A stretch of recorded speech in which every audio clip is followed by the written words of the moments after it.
দাঁড়াও কদু ভাই কোনে দেখছাও? কদু ভাই কোনে দেখছাও? শুনমানি লোক যে কোনো জায়গায় যে কোনো সময় যাবির পারে, তোমার কাছে কোয়া লাগবে নাকি? তুমি কি কবে সেটি কও। আমি একটা প্রার্থী বহরি কথা কহা, তোমার দাঁড়ে দাঁড়ে ঘুরতেছি, ভোটটা তাহলে এবার আমারই দিও, কুদাইল মার্কায় নির্বাচন করতেছি। তোর কোদাল মার্কা, কত ভালো ভালো মার্কা শুনমানি লোকের কাছে বেল পায় না, তোর তো সামান্য কোদাল মার্কা।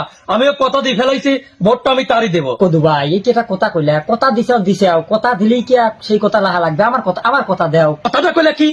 কদু খায় কথা দেছে, সেই কথা উল্টি ফেলাবি, দুনিয়া উল্টি যাবি। হ্যাঁ, তো কদু খার কথা উল্টিবি নি, সূর্য পড়তে মেতে পড়তে উঠবি, তাও কদু খার কথা উল্টিবি নি। কদু খার এক কথা 100 কথা সমান, ফালতু চ্যাংরা গনে কার দিনি।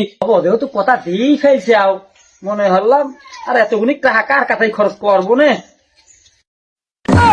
আর চেয়ারম্যান সাহেব, কথা দিয়ে ফেলাইছি। হ্যাঁ, তুমি এটা শুনমানি লোক, আমার বাড়ির পর আইছো না, আমি এটা নগণ্য মানুষ, আবার ওই সব কথার কোনো দাম আছে নাকি? তুমি এক কাম করে, হ্যাঁ